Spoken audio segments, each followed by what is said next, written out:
Hi dear students, welcome back all of you to the physics online class. So today we are at the end of the topic today, that is related to the differences between the interference and the diffraction of the light. Up to the last video we learned the concept that how the light undergoes a diffraction through the single slit. So there we discussed that when a plane wavefront incident or passes through the slit, around the edge of the slit that undergoes diffraction, yes, that will bend, and that bending is because of the diffraction of the light, and the light will bend at a particular angular separation or angular, the what I can say, angle of diffraction theta.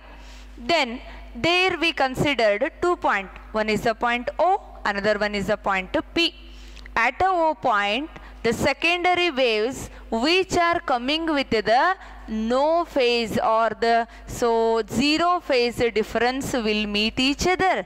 Hence O will be a point of the central maximum. Where the O will be there the central bright fringe will be formed. Right? Then the point P is considered where the secondary waves coming from the slit may be having the different path and the phase difference.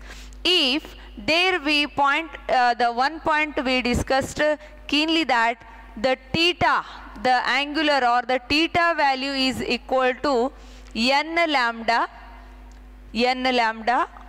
by A. Then where we found that there is a secondary minimas are formed. Remember, secondary minimum means it is a singular word, minima means it is a plural. So when you want the secondary minima, the condition for that is theta is equal to n lambda by A. If you want to get secondary maxima, then for that the theta value is equal to 2n plus 1 lambda by 2a will be our condition. Okay, and so the intensity curve also for the diffraction of the light we have seen in the last video. As the 3 points you observed there are, the first point, the central fringe in the diffracted intensity curve is a maximum intensity. So it is called central maximum. ಏನದ ಇಲ್ಲಿ ಅಂತಂದರೆ diffract ಆದ ಬೆಳಕಿನಲ್ಲಿ on the screen intensity ಕರ್ವನ್ನು ನೋಡಿದಾಗ ನಮಗೇನು observation ಆಗುತ್ತಪ್ಪ ಅಂದ್ರೆ ಸೆಂಟ್ರದಲ್ಲಿ ಏನದ ರೀ intensity of the light maximum ಅದ. ದೇರ್ ಫೋರ್ ಈ ಸೆಂಟ್ರಲ್ ಅನ್ನ ಏನಂತೀವಿ, the centre band of the diffracted ray is called central maximum. ಒಂದು ವೇಳೆ ನೀವು ಈ ಒಂದು ಫ್ರಿಂಜನ್ನು ಬಿಟ್ಟು ಆಜುಕ ಬಾಜುಕ ಅಂದರೆ ಎರಡೂ ಕಡೆಗೂ on both the side of central maxima you will move there away from that you are finding that the amplitude of the wave goes on decreases. Yes, and here also you can say it is goes on decreasing, and if amplitude of the wave is decreasing, definitely the intensity also decrease, isn't it? So when you come with this graph, it shows that if the order number or if you move away from the central maximum, the intensity of the secondary maxima and minima decreases.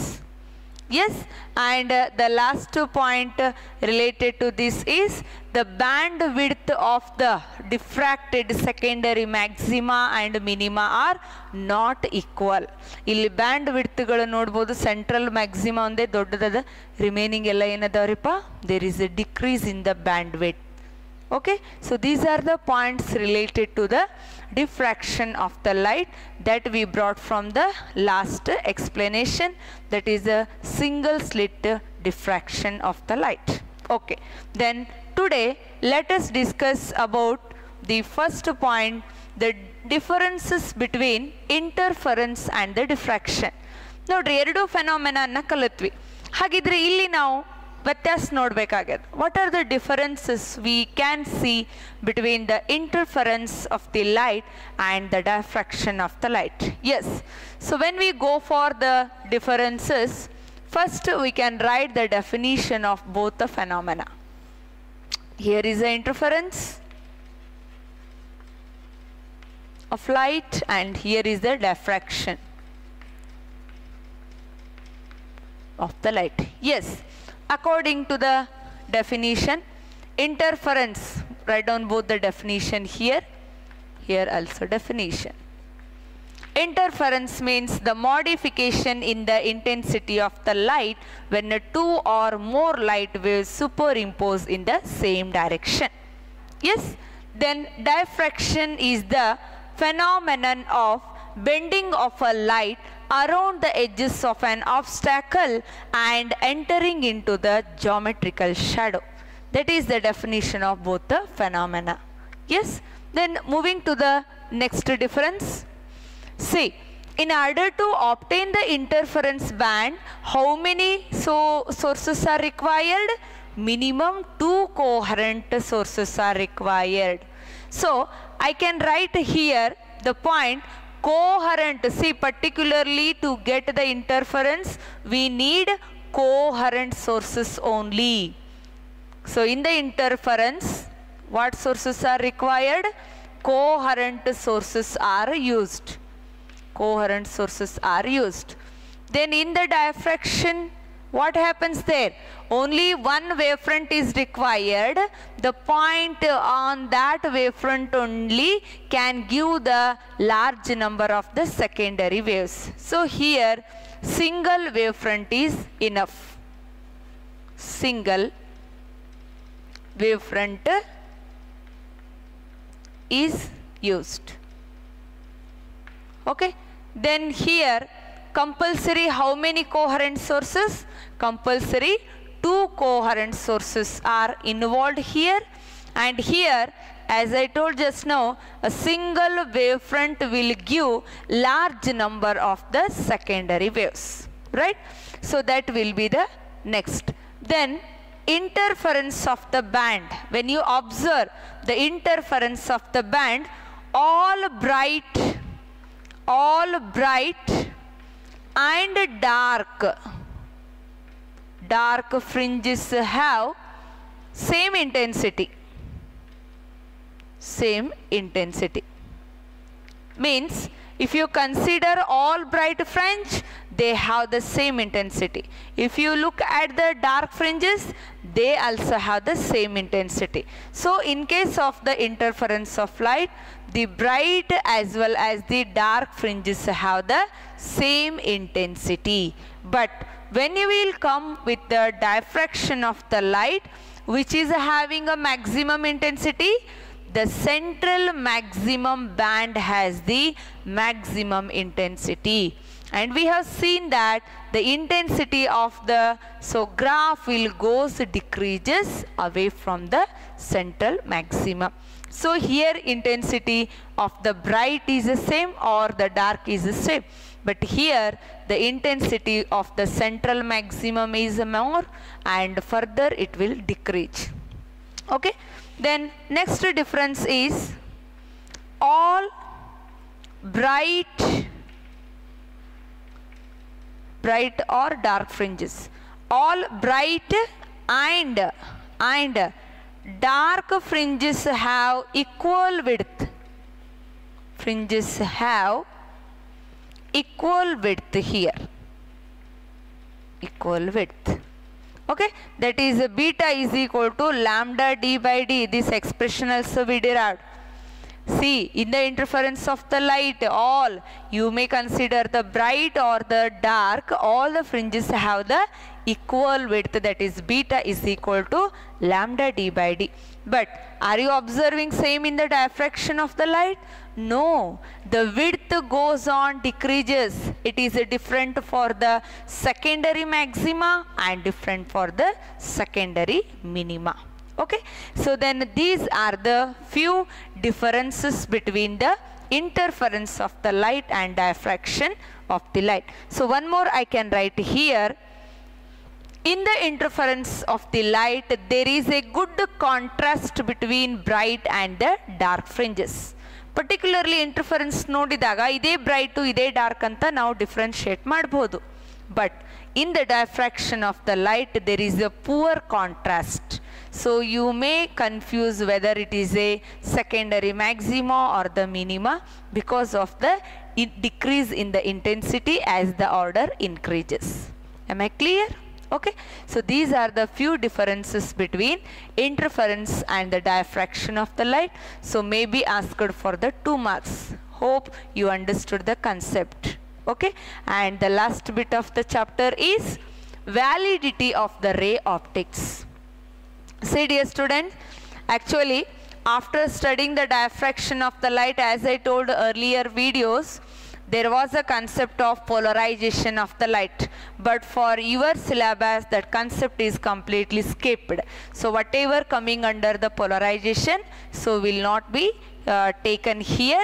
Only we are focusing on how much is retained portion. Okay, then moving to the next one, that is validity, the validity of the ray optics.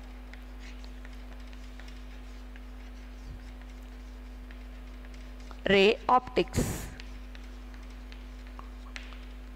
The validity of the ray optics is given by a formula called ZF is equal to A square by lambda. Here you can write approximate, and where ZF is called Fresnel distance. Fresnel distance. And where A is the width of the slit. Width of a slit. And lambda is wavelength of incident light. Wavelength of incident light. Am I clear? Okay. Then what the validity of the ray optics explains? Actually, between the slit and the source, there will be considered one distance. In order to understand if the distance between that or the distance is increased or decreased, accordingly, what will be the spreading of the diffraction of the light we want to consider here. So, there we came to know that, as you know, the angular width or the theta can be given as lambda by A.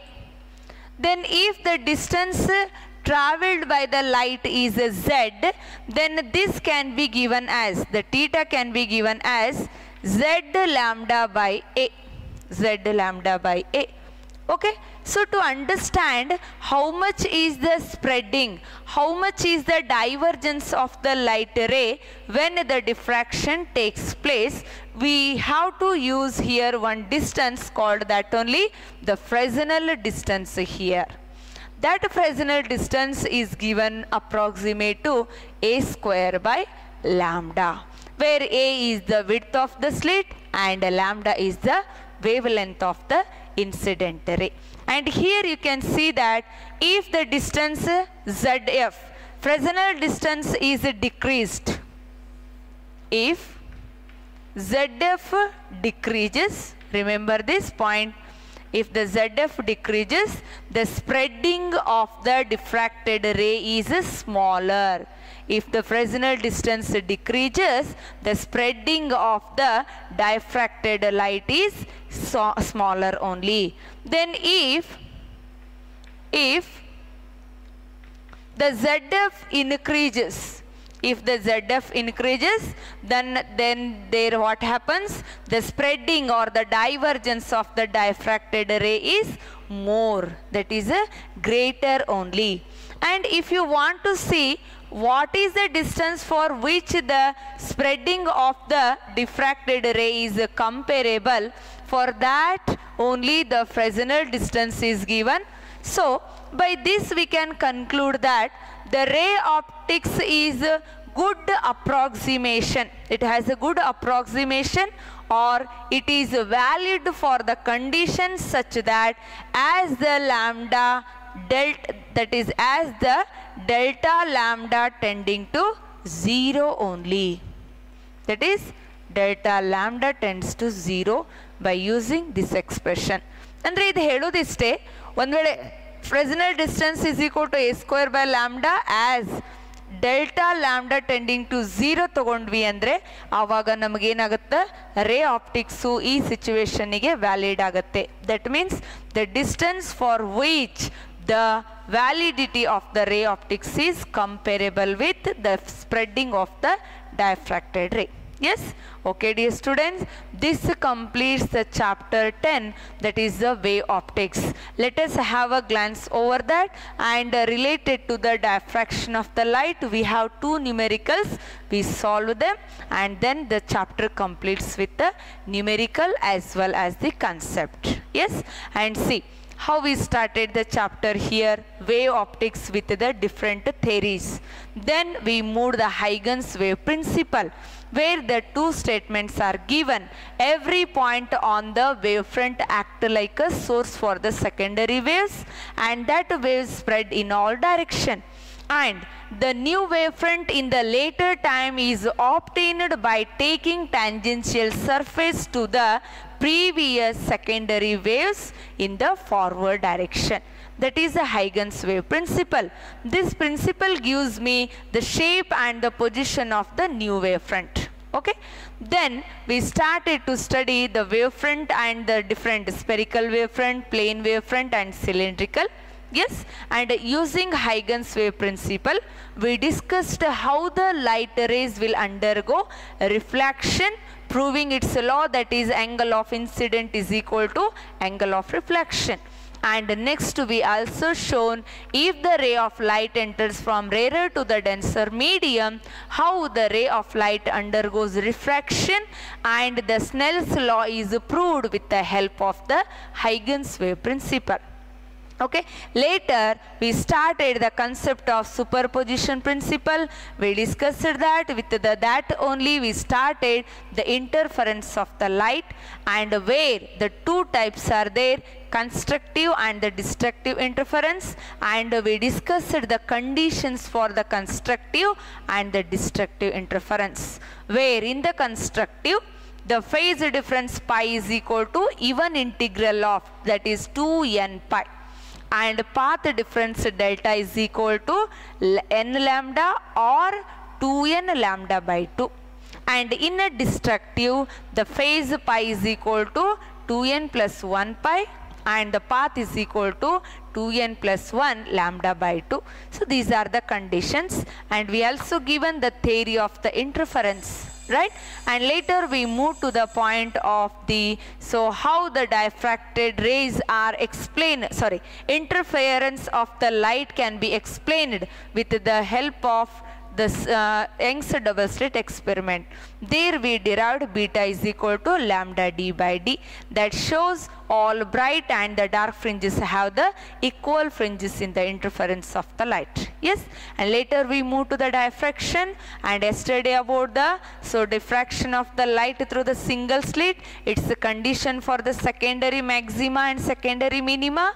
Today about the differences between interference and the diffraction and the validity of the ray optics, and in between in one video we solved the numericals related to the interference of the light also. Yes, and let us have the numerical related to the diffraction, where we are using the concept of the angular separation here.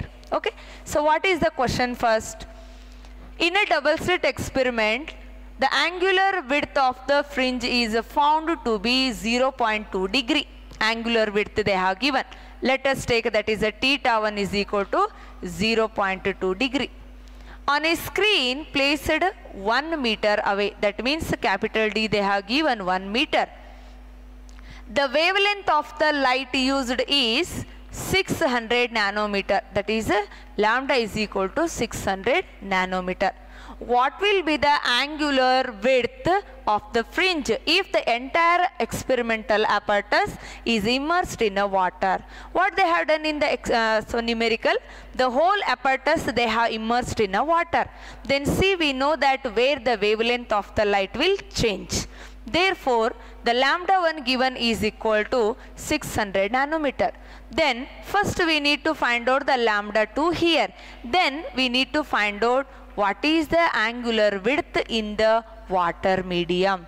The given data one more is refractive index of the water given is that is 4 by 3. Isn't it? Yes. Then A is the constant here, that is a slit width. So if I apply same for the theta 2, that comes lambda 2 by A. Then I want to find theta 2. So what I will do now? The ratio between the theta 2 and theta 1, that will be theta 2 upon theta 1 means what will be my formula? Lambda 2 by lambda 1. And see dear student, that is a lambda 1 right as it is, and you should know that lambda 2 means what will be my formula? Lambda 1 divided by NW. Why? Because that is moved into the water medium. So lambda 1 will get cancelled. Theta 2 upon theta 1 is equal to 1 upon, that is refractive index. So 1 upon refractive index of water given is 4 by 3 here. Then if you take the 3 upward, that comes 3 by 4. Therefore theta 2 means the angular width in the water medium is equal to 3 by 4 into theta 1, that is equal to 3 by 4 into theta 1 means already they have given it is 0.2 degree here. So if you simplify the things, yes, then you get that the theta 2 value is equal to 0.15 degree. Okay. So here what the calculation done? The angular width in the water medium is calculated. Yes. And see dear student, moving to the last numerical of the chapter, that is estimate the distance for which ray optics is good approximation for an apparatus of 4 millimeter and the wavelength of 400 nanometer. Yes, this is purely related to the, so good approximation of ray optics means just now I explained what it is. The Fresnel distance ZF is equal to A square by lambda. We need to use this. And here they have given the apparatus size, that is a slit width is equal to 4 millimeter, that is 4 into 10 raised to minus 3 meter. And wavelength used is 400 nanometer.